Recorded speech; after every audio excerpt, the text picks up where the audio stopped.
ভূমি পট্টা আৰু আবণ্টন পত্ৰ বিতৰণৰ এই অনুষ্ঠানলৈ আপোনালোক সকলোকে আন্তৰিকতাৰে স্বাগতম জনাইছোঁ। সকলো কামৰ আৰম্ভণি ভগৱন্তৰ শ্ৰীচৰণত প্ৰণিপাত জনাই আৰম্ভ কৰাৰ আমাৰ এক চহকী পৰম্পৰা আছে। সেই পৰম্পৰা অনুসৰণ কৰি আজিও আমি বন্তি প্ৰজ্বলনৰ জৰিয়তে আজিৰ এই অনুষ্ঠানৰ আমি শুভাৰম্ভ কৰিব বিচাৰিছোঁ। ভূমি পট্টা গ্ৰহণ কৰিবলৈ মঞ্চলৈ স্বাগতম জনাইছোঁ শ্ৰদ্ধাৰ গোবিন্দ হাজৰিকা মহোদয়। ভূমি পট্টা গ্ৰহণ কৰিব শ্ৰদ্ধাৰ মালভোগ শইকীয়া মহোদয়ে। তেখেতৰ পিছতে ভূমি পট্টা গ্ৰহণ কৰিব শ্ৰীমতী অনু শইকীয়া বাইদেৱে। গড়মূৰ সত্ৰৰ পিছতে ভূমি পট্টা গ্ৰহণ কৰিব শ্ৰদ্ধাৰ দিলীপ দলে মহোদয়। অনুৰোধ জনাইছোঁ শ্ৰীমতী মণিমালা শৰ্মা মহোদয়াক। তেখেতৰ পিছতে ভূমি পট্টা গ্ৰহণ কৰিব শ্ৰীমতী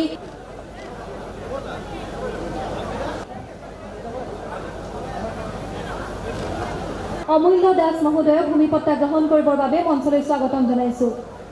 আইধন নেওগ ডাঙৰীয়ানীক ভূমি পট্টা গ্ৰহণ কৰিবৰ বাবে অনুৰোধ জনাইছোঁ। এইবাৰ মঞ্চলৈ স্বাগতম জনাইছোঁ প্ৰদীপ বৰা। ভূমি পট্টা গ্ৰহণ কৰিবলৈ মঞ্চলৈ স্বাগতম জনাইছোঁ ৰমেন বৰা ডাঙৰীয়াক। ৰমেন বৰা ডাঙৰীয়াৰ পিছতে ভূমি পট্টা গ্ৰহণ কৰিব অধীনত ভূমি পট্টা গ্ৰহণ কৰিবৰ বাবে মঞ্চলৈ স্বাগতম জনাইছোঁ শ্ৰী উপেন সোণোৱাল ডাঙৰীয়াই, শ্ৰী বলদৰ দেউৰী ডাঙৰীয়াই। তেখেতৰ পিছতে ভূমি পট্টা গ্ৰহণ কৰিব শ্ৰী দিবাকৰ শইকীয়া ডাঙৰীয়াই। লক্ষীৱালা পায়েঙৰ পিছতে ভূমি পট্টা গ্ৰহণ কৰিব শ্ৰী ৰীণা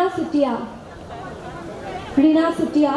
তেখেতৰ পিছতে ভূমি পট্টা গ্ৰহণ কৰিব গোলাপী তামুলী, শ্ৰীমতী গোলাপী তামুলী। তেখেতৰ পিছতে ভূমি পট্টা গ্ৰহণ কৰিব শ্ৰীমতী ৰীতা মিলিৰ পিছতে ভূমি পট্টা গ্ৰহণ কৰিব অমিয়া দেৱী ডাঙৰীয়ানীয়ে। জয় জয়তে আজি শুভক্ষণত সমবেত হোৱা আপোনালোক সকলোৰে প্ৰতি মই মোৰ আন্তৰিক শ্ৰদ্ধা জ্ঞাপন কৰিছোঁ। অসম চৰকাৰে 2016 চনত অসমৰ থলুৱা জাতি মাটি ভেটি সুৰক্ষিত কৰাৰ আমি প্ৰতিশ্ৰুতি দিছিলোঁ। সেই প্ৰতিশ্ৰুতি পালন কৰাৰ নিমিত্তে আমি নতুন ভূমি নীতি হাতত লৈ অসমৰ আমাৰ এই 4.5 বছৰীয়া কাৰ্যকালত আজি দিনটোকে লৈ 1 লাখতকৈ অধিক আজি ভূমিহীন ৰাইজক মাটিৰ পট্টা প্ৰদান কৰাৰ কাম আমি সম্পূৰ্ণ কৰিলোঁ।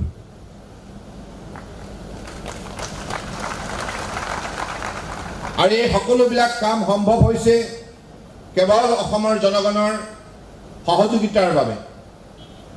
1952 চনৰ পৰাই যিমানবিলাক চৰকাৰ গঠন হ'ল তেতিয়াৰ পৰাই অসমৰ ৰাইজে মাটিৰ পট্টা বিচাৰি বিভিন্ন চৰকাৰৰ কাৰ্যকালত তেখেতসকলে দাবী জনাই আহিছিল আৰু সকলোৱে বিশ্বাস কৰে মাটিৰ ওপৰত যেতিয়ালৈকে অধিকাৰ সাব্যস্ত নহয় তেতিয়ালৈকে এটা জাতিৰ অস্তিত্ব ৰক্ষা কৰাটো সম্ভৱ নহয়।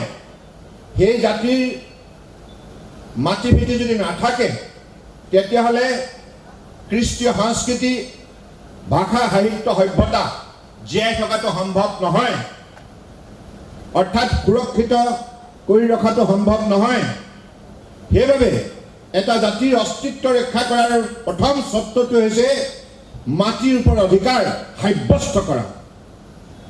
আৰু সেইবাবে আমি অসমৰ খিলঞ্জীয়া ভূমিহীন লোকক আজি মাটিৰ পট্টা প্ৰদান কৰি তেখেতসকলৰ স্বাভিমান ৰক্ষা কৰাৰ বাবে উল্লেখযোগ্য পদক্ষেপ গ্ৰহণ কৰিলোঁ। মোৰ দৃঢ় বিশ্বাস যে আজি অসম আন্দোলনত যিটো বিষয়ক লৈ অসমৰ ৰাইজে অধিকাৰ বিচাৰিছিল আৰু সেই অধিকাৰ সাব্যস্ত কৰাৰ দিশত আজি এইখন চৰকাৰে লোৱা পদক্ষেপ নিশ্চিতভাৱে আমি কিঞ্চিত মান হ'লেও এই বিষয়ত অগ্ৰগতি লাভ কৰিবলৈ সক্ষম হৈছোঁ। কাৰণ অসম আন্দোলনত আমি সকলোৱে জাতীয় অস্তিত্ব ৰক্ষা কৰাৰ বাবে আমি গণতান্ত্ৰিকভাৱে শান্তিপূৰ্ণভাৱে আন্দোলন কৰিছোঁ। কিন্তু সেই আন্দোলনৰ ফলশ্ৰুতি হিচাপে পৰৱৰ্তী সময়ত বিভিন্ন চৰকাৰে কি পদক্ষেপ ল'লে আপোনালোকে জানে। কিন্তু আমাৰ চৰকাৰে দায়িত্ব লোৱা দিনৰ পৰা অসম চুক্তিৰ প্ৰতিটো দফা আমি কাৰ্যকাৰী কৰাৰ বাবে আন্তৰিকতাৰে প্ৰচেষ্টা হাতত লৈ আহিছোঁ। ৩৫ বছৰে যিবিলাক সমস্যা সমাধান হোৱা নাই, পূৰ্বৰ চৰকাৰে সেই সমস্যাবিলাক সমাধান কৰাৰ ক্ষেত্ৰত আন্তৰিকতাৰে পদক্ষেপ নোলোৱাৰ বাবে সেই সমস্যাই হৈ আছিল। কিন্তু আমাৰ কাৰ্যকালত আমি দায়িত্ব লৈ এই বিষয়ত আন্তৰিকতাৰে নিষ্ঠাৰে আমি আত্মনিয়োগ কৰি যাৰ ফলশ্ৰুতিত কেইবাটাও বিষয়ত আজি এইখন চৰকাৰে অগ্ৰগতি লাভ কৰিবলৈ সক্ষম হ'ল। মোৰ আটাইতকৈ ভাল লাগিছে যে আজিৰ দিনটোত অসমৰ মানুহে নিজৰ মাটিৰ ওপৰত অধিকাৰ সাংবিধানিকভাৱে সাব্যস্ত কৰিবলৈ সক্ষম হৈছে। আজি মাটিৰ পট্টাখন পোৱাৰ লগে লগে সেই পৰিয়ালটোৱে নিশ্চিতভাৱে মৰ্যাদা সহকাৰে নিজৰ মাটিৰ ওপৰত আজি জীৱন নিৰ্বাহ কৰাৰ দৃঢ়তা দেখাবলৈ সক্ষম হ'ব। গতিকে অসম চৰকাৰে অসমৰ ৰাইজৰ স্বাৰ্থত প্ৰথম দিনটোৰ পৰাই আমি বিভিন্ন ধৰণৰ উদ্যোগ হাতত লৈছোঁ। আজি NRC ক্ষেত্ৰত অসম চৰকাৰে আৰম্ভণিতেই মই আপোনালোকৰ আশীৰ্বাদৰ প্ৰথম দিনটোতেই NRC কাৰ্যালয়লৈ গৈছিলোঁ। NRC কাৰ্যালয়লৈ গৈ NRC উন্নীতকৰণৰ বিষয়ে জানিবলৈ চেষ্টা কৰিছিলোঁ। কিন্তু গোটেই বিষয়টো যিহেতুকে মাননীয় উচ্চতম ন্যায়ালয়ৰ তত্ত্বাৱধানত সম্পূৰ্ণৰূপে উন্নীতকৰণৰ ব্যৱস্থা আগুৱাই নিয়া হৈছিল। ৰাজ্য চৰকাৰৰ তৰফৰ পৰা যিখিনি লজিষ্টিক ছাপোৰ্ট দিব লাগে সেই ছাপোৰ্টে কেৱল আমি দিবলৈ সুযোগ পাইছিলোঁ। কিন্তু পৰৱৰ্তী সময়ত যিখন NRC চূড়ান্ত ৰূপ দিয়া হ'ল, সেই NRCখন বিসংগতিপূৰ্ণ বুলি অসমৰ ৰাইজে অভিযোগ তুলিলে, যাৰ ফলত আমি উচ্চতম ন্যায়ালয়ৰ ওচৰত শপতনামা দাখিল কৰিলোঁ। আমি অসমৰ ৰাইজৰ অভিযোগক প্ৰাধান্য দি আমি প্ৰকাশিত NRCৰ তালিকাৰ ওপৰত পুনৰ নিৰীক্ষণ কৰাৰ বাবে আমি আবেদন জনালোঁ। আৰু আজিৰ তাৰিখতো অসম চৰকাৰে সম্পূৰ্ণৰূপে NRCখন নিখুঁতভাৱে শুদ্ধভাৱে প্ৰস্তুত কৰাৰ বাবে আমি প্ৰস্তুত। গতিকে সেইবাবে মই বিশ্বাস ৰাখিছোঁ যে অসমৰ ৰাইজৰ সহযোগত আমি কোনো কামতে ত্ৰুটি কৰা নাই। আমি আন্তৰিকতাৰে নিষ্ঠাৰে এই কামত আত্মনিয়োগ কৰিছিলোঁ। অসমৰ ৰাইজে সম্পূৰ্ণৰূপে গোটেই দৃশ্যটো প্ৰত্যক্ষ কৰিছে। আপোনালোকেও জানে যোৱা দিনবিলাকত কেনেধৰণে NRC ক্ষেত্ৰত ৰাজ্য চৰকাৰে উদ্যোগ লৈছে। সমান্তৰালভাৱে ক্লাছ 6ৰ ক্ষেত্ৰতো প্ৰথমবাৰৰ বাবে ৰাষ্ট্ৰীয় পৰ্যায়ত কমিটি গঠন হৈছে। সেই কমিটি প্ৰতিবেদন দাখিল হৈছে আৰু সেই কমিটিৰ পৰামৰ্শ মতে বৰ্তমান অৱসৰপ্ৰাপ্ত ন্যায়াধীশ উচ্চতম ন্যায়ালয়ৰ দ্বাৰা কাৰ্যকাৰীকৰণৰ বাবে পৰীক্ষা নিৰীক্ষা কৰাৰ ব্যৱস্থা অসম চৰকাৰে কৰাৰ সিদ্ধান্ত গ্ৰহণ কৰিছে। ইয়াৰ উপৰিও বীৰ শ্বহীদসকলৰ প্ৰতি শ্ৰদ্ধাঞ্জলি জনাবৰ বাবে আমি প্ৰতিটো শ্বহীদ পৰিয়ালক এককালীন 5 লাখ টকাকৈ আমি আৰ্থিক সাহায্য আগবঢ়ালোঁ। ইয়াৰ উপৰিও যিসকল গুলিবিদ্ধ নিৰ্যাতিত আছিল তেখেতসকলকো আমি 2 লাখ টকাকৈ এককালীন আৰ্থিক সাহায্য আগবঢ়ালোঁ। অসম চুক্তিক যেনেধৰণে আমাৰ তৰফৰ পৰা কোৱা হৈছিল যে আমি আন্তৰিকতাৰে এই চুক্তিখন ৰূপায়ণ কৰাৰ বাবে প্ৰয়াস কৰিম আৰু সেই আন্তৰিকতা আমি কামে কাজে অসমৰ ৰাইজৰ সন্মুখত আমি দেখুৱাবলৈ সক্ষম হৈছোঁ আৰু গোটেই বিষয়টো আন্তৰিকতাৰে আগুৱাই নিয়াৰ ক্ষেত্ৰত আমি সকলো ধৰণৰ প্ৰচেষ্টা হাতত লৈছোঁ। ইয়াৰ উপৰিও ভাৰত বাংলা চিল কৰাৰ সন্দৰ্ভত অসম চৰকাৰে যেনেধৰণে প্ৰতিশ্ৰুতি দিছিল সেই প্ৰতিশ্ৰুতি মতে কেন্দ্ৰীয় চৰকাৰৰ সহযোগত আমি ব্ৰহ্মপুত্ৰৰ বুকুত প্ৰায় ৬২ কিলোমিটাৰ দৈৰ্ঘ্যৰ সম্পূৰ্ণৰূপে নদীৰ বুকুত যিহেতুকে ৱাল বা ফেন্সিং নিৰ্মাণ কৰা সম্ভৱ নহয় আৰু সেই সীমাচোৱা সম্পূৰ্ণৰূপে চিল কৰাৰ উদ্দেশ্যে সুদূৰ মাননীয় প্ৰধানমন্ত্ৰী ডাঙৰীয়াৰ নিৰ্দেশত কেন্দ্ৰীয় চৰকাৰৰ মন্ত্ৰী ৰাজনাথ সিং ডাঙৰীয়াৰ ইজৰাইললৈ গৈ টেকনলজিকেল সলিউশ্যন আনি সেই ৰিভাৰাইন এলেকা সম্পূৰ্ণৰূপে চিল কৰি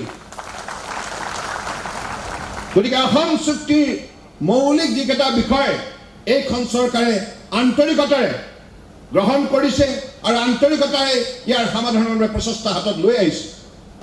সাংবিধানিক ৰক্ষা কৱচৰ বাবে আজি অসম চৰকাৰে যিটো পদক্ষেপ গ্ৰহণ কৰিছে আৰু আজি আমি অসমৰ বুকুত বসবাস কৰা খিলঞ্জীয়া ভূমিপুত্ৰসকলক মাটিৰ পট্টা দিয়াৰ বাবে আমি যিখিনি উদ্যোগ লৈছোঁ এই উদ্যোগে নিশ্চিতভাৱে আমাৰ অসমীয়া ৰাইজৰ স্বাভিমান ৰক্ষা কৰাৰ ক্ষেত্ৰত ই সহায় কৰিব।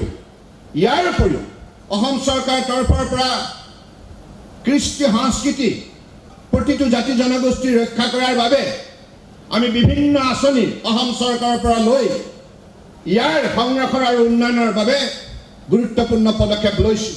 অসম দৰ্শনৰ যোগেদি ৮,০০০টা নামঘৰ আৰু ইয়াৰ উপৰিও সত্ৰসমূহৰ সংৰক্ষণ আৰু উন্নয়নৰ বাবে প্ৰতিখন সত্ৰক ১০ লাখ টকাকৈ আৰ্থিক সাহায্য আগবঢ়োৱাৰ উপৰিও সত্ৰৰ মাটি বেদখল মুক্ত কৰাৰ আমি বিভিন্ন ধৰণৰ উল্লেখযোগ্য পদক্ষেপ গ্ৰহণ কৰি আহিছোঁ।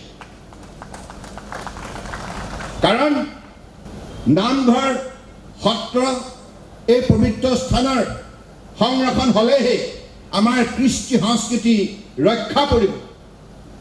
ইয়াৰ উপৰিও ভাষা গৌৰৱ আঁচনিৰ যোগেদি বিভিন্ন অসমৰ বুকুত থকা জাতি জনগোষ্ঠীৰ ভাষা যাতে সুৰক্ষিত হয়, ইয়াৰ শ্ৰীবৃদ্ধি হয়, তাৰ বাবে অসম সাহিত্য সভাকে ধৰি বড়োত্ব সাহিত্য সভাকে ধৰি ৩৩খন সাহিত্য সভাক আমি এককালীন অসম সাহিত্য সভাক ১০ কোটি, বড়ো সাহিত্য সভাক ৫ কোটি, বাকী সাহিত্য সভাসমূহক ৩ কোটি টকাকৈ আমি কৰ্পাছ ফাণ্ড অফাৰ কৰি পেলাই যাতে আমাৰ খিলঞ্জীয়া ভূমিপুত্ৰসকলৰ থলুৱা বিভিন্ন জাতি জনগোষ্ঠীৰ সাহিত্য সংস্কৃতি যাতে শক্তিশালী ৰূপত উন্নয়নৰ যাত্ৰাত আগবাঢ়ি যাব পাৰে, সকলোৰে ভাষা সংৰক্ষিত হয়, ইয়াৰ প্ৰতি লক্ষ্য ৰাখিয়ে আমি এই কামত দৃঢ়তাৰে আত্মনিয়োগ কৰিছোঁ। অৰ্থাৎ জাতি মাটি ভেটি কৃষ্টি সংস্কৃতি ভাষা সাহিত্য আৰু অস্তিত্ব সামগ্ৰিকভাৱে ক্লাছ 6 যি ভাষা কয় সেই ভাষাৰ মূল্যাংকন কৰাৰ ক্ষেত্ৰত ৰাজ্য চৰকাৰৰ তৰফৰ পৰা যিখিনি কৰণীয় সেই কৰণীয়খিনি আমি নিষ্ঠাৰে দায়বদ্ধতাৰে পালন কৰিছোঁ। ইয়াত আমি ত্ৰুটি কৰা নাই আৰু যি কৰিছোঁ ভক্তিভাৱেৰে কৰিছোঁ।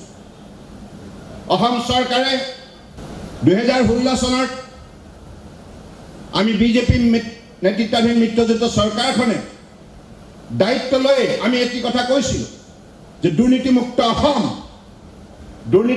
অসম নিৰ্মাণ কৰাৰ বাবে কেৱল ভাষণ দিলে নহ'ব, দুৰ্নীতিৰ বিৰুদ্ধে নিষ্ঠাৰে সততাৰে অভিযান চলাব লাগিব।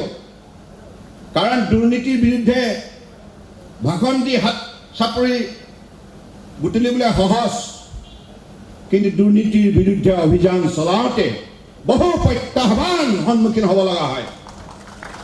কিন্তু সেই প্ৰত্যাহ্বান যোগ্যতাৰে প্ৰত্যুত্তৰ দি এইখন চৰকাৰৰ কাৰ্যকালত দুৰ্নীতিৰ বিৰুদ্ধে যিমান অভিযান চলাইছোঁ বিভিন্ন অভিযানত আমি উল্লেখযোগ্য সফলতা অৰ্জন কৰিছোঁ। কংগ্ৰেছৰ কাৰ্যকালত চূণৰ পৰা আৰম্ভ কৰি সাৰৰ পৰা আৰম্ভ কৰি হিতাধিকাৰী নিৰ্বাচন কৰাৰ পৰা আৰম্ভ কৰি জব কাৰ্ড বিতৰণৰ পৰা আৰম্ভ কৰি আৰু শিশু খাদ্য আত্মসাৎ কৰাৰ বিষয়ৰ পৰা আৰম্ভ কৰি বিভিন্ন তেখেতসকলে কৰা দুৰ্নীতিৰ বিৰুদ্ধে অভিযান চলাই আমি উল্লেখযোগ্য সফলতা অৰ্জন কৰিছোঁ। অসম পুলিচৰ দ্বাৰা নিৰন্তৰ অভিযান চলাই আমি APSCত হোৱা কেলেংকাৰী সকলোবিলাক অপৰাধীক কায়ত্ব কৰি দৃষ্টান্তমূলক শাস্তি দিবলৈ সক্ষম হৈছোঁ।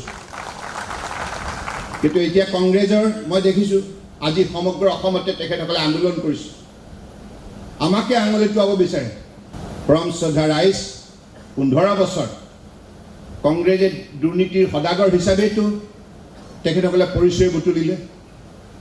কোনটো দুৰ্নীতিৰ বিৰুদ্ধে অভিযান চলাই তেখেতসকলে অভিযুক্তসকলক কায়ত্ব কৰি দৃষ্টান্তমূলক শাস্তি দিলে? আমাৰ কাৰ্যকালত IAS অফিচাৰে হওক, APS অফিচাৰে হওক, বন বিভাগৰ বিষয়াই হওক আৰু APSC 62গৰাকী অফিচাৰে হওক, বিভিন্ন বিভাগৰ বিষয়াক আমি কায়ত্ব কৰি দৃষ্টান্তমূলক শাস্তি দিছোঁ। আমি কাকো ৰেহাই দিয়া নাই। কিন্তু কংগ্ৰেছে তেনেধৰণৰ উদাহৰণ দাঙি ধৰিব পাৰিবনে? পাৰিবনে? কাৰণ তেখেতসকলে দুৰ্নীতিক আঁকোৱালি লৈছিল। দুৰ্নীতিয়ে আছিল তেখেতসকলৰ চৰকাৰ চলোৱা নীতি।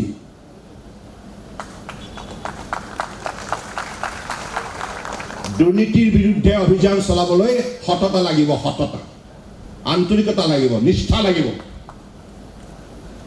আৰু এতিয়া SI নিযুক্তিৰ সন্দৰ্ভত তেখেতসকলে বিভিন্ন ধৰণৰ কাৰ্যসূচী লৈছে। মই দেখিছোঁ, মই তেখেতসকলক প্ৰশ্ন কৰিব বিচাৰিছোঁ যে যি ষড়যন্ত্ৰ এই SI পৰীক্ষাটোক লৈ পেলাই ৰচনা কৰা হৈছিল, কিন্তু সেই ষড়যন্ত্ৰ তেখেতসকলে সফল কৰাৰ প্ৰাক মুহূৰ্ততেই আমি পৰীক্ষাটো বাতিল কৰি পুনৰ তদন্ত দিছোঁ। ইয়াত জড়িত থকা যিয়েই নহওক কিয় কায়ত্ব কৰক, দৃষ্টান্তমূলক শাস্তি দিয়ক। কাৰণ 90,000 যুৱক যুৱতীয়ে এই পৰীক্ষাত অৱতীৰ্ণ হোৱাৰ কথা আছে। কিন্তু তেখেতসকলে পৰীক্ষাৰ প্ৰাক মুহূৰ্তত প্ৰশ্নকাকত ফাদিল হোৱাৰ কথা শুনিয়েই 15 মিনিটৰ ভিতৰত পৰীক্ষা বাতিল কৰিবলৈ নিৰ্দেশ দিয়া হ'ল আৰু এই ষড়যন্ত্ৰত লিপ্ত থকা দোষী অপৰাধীক কায়ত্ব কৰিবৰ বাবে তদন্ত ঘোষণা কৰা হ'ল। এনেধৰণে তেখেতসকলৰ 15 বছৰ কাৰ্যকালত তেখেতসকলে দেখুৱাব পাৰিবনে? এটা উদাহৰণ দেখুৱাব পাৰিবনে? কাৰণ এইখন চৰকাৰে স্বচ্ছ আৰু নিকা মানসিকতাৰে চৰকাৰ পৰিচালনা কৰিছে। অসমৰ জনসাধাৰণক আস্থা আৰু বিশ্বাসত লৈ চৰকাৰ চলাইছে। আমি জনসাধাৰণৰ সন্মুখত কোনো কথা লুকুৱাৰ কোনো প্ৰয়োজন নাই। সকলো কথা স্বচ্ছতাৰে জনসাধাৰণক জনাই আমি আমাৰ কাৰ্যনিৰ্বাহ কৰিছোঁ।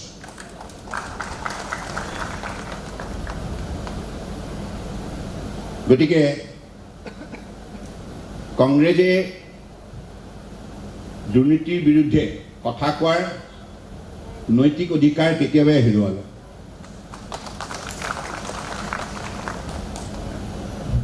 গতিকে পৰম শ্ৰদ্ধা ৰাইজ, ভাৰতীয় জনতা পাৰ্টীৰ নেতৃত্বত যিখন মিত্ৰজোঁট চৰকাৰ চলিছে, এইখন চৰকাৰে আগন্তুক দিনত উঠি অহা ছাত্ৰ ছাত্ৰীসকলৰ বাবে মেধাভিত্তিত যাতে নিযুক্তি হয়, ইয়াৰ প্ৰতি লক্ষ্য ৰাখি প্ৰতিটো পৰীক্ষা স্বচ্ছ আৰু নিকা হয়, তাৰ বাবেহে আৰম্ভণিৰ পৰাই পদক্ষেপ গ্ৰহণ কৰি আহিছে।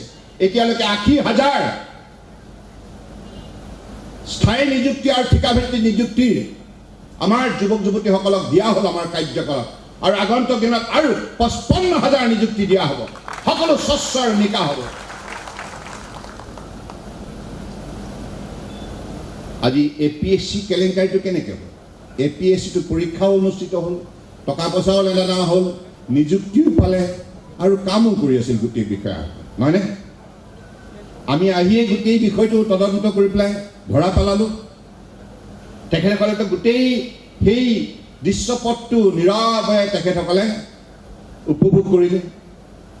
আৰু অংশীদাৰো হ'ল সেই দুৰ্নীতি যে তেখেতসকলৰ যদি দুৰ্নীতিৰ বিৰুদ্ধে যদি তেখেতসকলৰ এটা শক্তিশালী পদক্ষেপ গ্ৰহণ কৰাৰ সাহস থাকিল হয় তেতিয়াহ'লে APSC অবৈধভাৱে টকা পইচা লেনদেন কৰি যি নিযুক্তি হৈছিল সেইটো তেখেতসকলৰ কাৰ্যকালতে 15 বছৰ কাৰ্যকালতে তেখেতসকলে বন্ধ কৰিব পাৰিলে হয় কিয় বন্ধ নকৰিলে কাৰ স্বাৰ্থত নকৰিলে এই প্ৰশ্নৰ উত্তৰ দিব পাৰিব প্ৰশ্নৰ উত্তৰ দিব পাৰিবনে গতিকে সততা লাগিব সততা দুৰ্নীতি বিৰুদ্ধে অভিযান চলাব লগা হ'লে সততা লাগিব নিৰপেক্ষতা লাগিব গতিকে এইখন চৰকাৰে আগন্তুক দিনত সকলো কাম জনসাধাৰণৰ স্বাৰ্থত কৰাৰ বাবে আমি আৰম্ভণিৰ পৰাই যি পদক্ষেপ গ্ৰহণ কৰি আহিছোঁ এই পদক্ষেপ আমি অব্যাহত ৰাখিম From Sodha Rice, আজি মাজুলীৰ বুকুত এতিয়ালৈকে আমাৰ কাৰ্যকালত প্ৰায় 8,000 ভূমিহীন লোকক মাটিৰ পট্টা দিয়া কাম আমি সম্পূৰ্ণ কৰিলোঁ মই যোৱাকালি উপায়ুক্তক কৈছোঁ ইয়াতে ক্ষান্ত থাকিলে নহ'ব মাজুলীৰ ভূমিহীন ৰাইজক আৰু মাটিৰ পট্টা দিব লাগিব তো উপায়ুক্তই কৈছে অহা 2 মাহৰ ভিতৰত আৰু 5,000 মাটিৰ পট্টা দিয়াৰ ব্যৱস্থা কৰা হ'ব যাতে মাজুলীৰ ৰাইজ মাটিৰ পট্টা পোৱাৰ পৰা যাতে কোনো বঞ্চিত নহয় সন্মান সহকাৰে প্ৰতিটো পৰিয়াল যাতে জীয়াই থাকিব পাৰে প্ৰাপ্য অধিকাৰ যাতে ভোগ কৰিব পাৰে কাৰণ মাজুলীৰ স্বাভিমান অসমৰ স্বাভিমান মাজুলীৰ বুকুত ইমান অসমৰ মান সন্মান ইয়াত সম্পূৰ্ণৰূপে নিহিত হৈ আছে যাক লৈ অসমৰ ৰাইজ গৌৰৱান্বিত দেশ বিদেশত যদি সেইভাৱে মাজুলীৰ সংৰক্ষণ মাজুলীৰ উন্নয়ন মাজুলীৰ মৰ্যাদা এই সকলোবিলাক আমাৰ সমূহীয়া দায়িত্ব গতিকে সেই দায়িত্ব নিষ্ঠাৰে পালন কৰাৰ বাবে আমি প্ৰত্যেকেই এনেধৰণৰ পবিত্ৰখনত সংকল্পবদ্ধ হ'ব লাগিব অসম চৰকাৰে আজিৰ তাৰিখত আমাৰ যুৱক যুৱতীসকলৰ বাবে বিভিন্ন আঁচনি হাতত লৈছে মহিলা আইসকলৰ কাৰণে বিভিন্ন আঁচনি হাতত লৈছে আৰু বৃদ্ধ বৃদ্ধাৰ বাবে আঁচনি হাতত লৈছে অবিবাহিত মহিলাৰ বাবে আঁচনি হাতত লৈছে নতুনকৈ বিবাহপাশত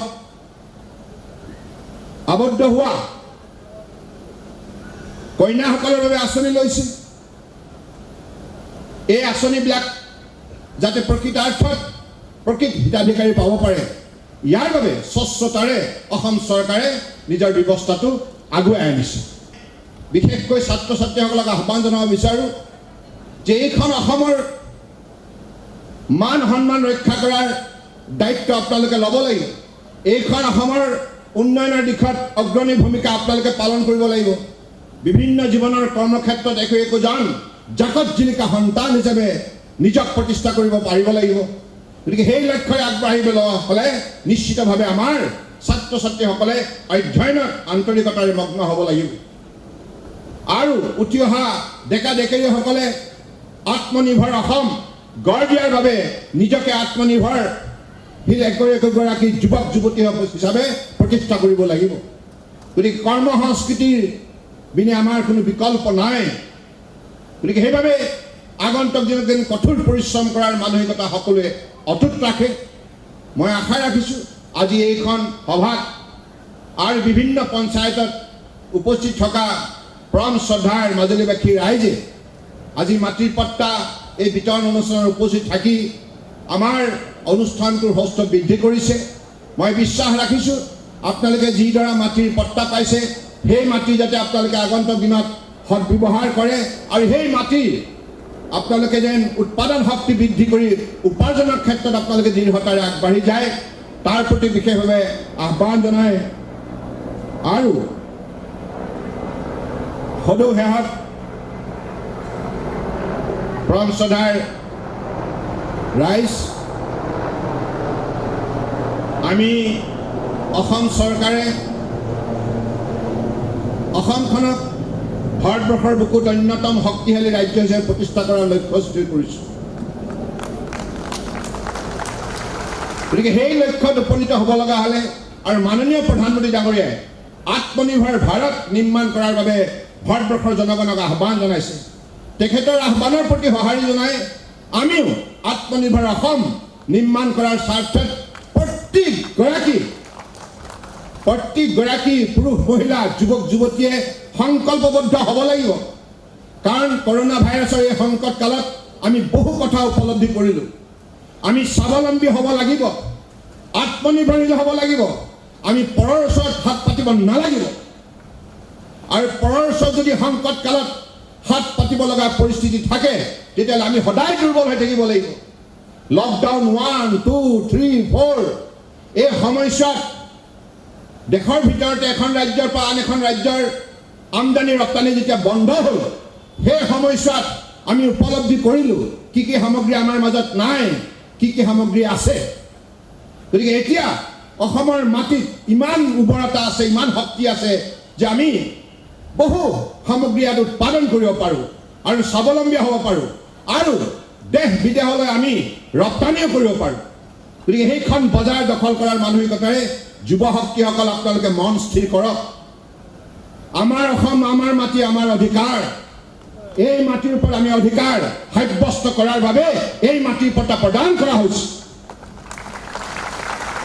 আৰু এই মাটিতেই আমাৰ ভৱিষ্যত নিৰ্মাণ কৰিব লাগিব। গতিকে এই মাটিত আমাৰ ভৱিষ্যত নিৰ্মাণ কৰিব লগা হ'লে কেঁচা মাটিৰ সৈতে আমাৰ পোনপটীয়া সম্বন্ধ ৰচনা কৰিব লাগিব। গতিকে সেই লক্ষ্যৰে, সেই দৃঢ়তাৰে আমি অসমক ভাৰতবৰ্ষৰ অন্যতম শক্তিশালী ৰাজ্য হিচাপে আমি গঢ় দিবই লাগিব আৰু আমি নিশ্চিতভাৱে পাৰিম।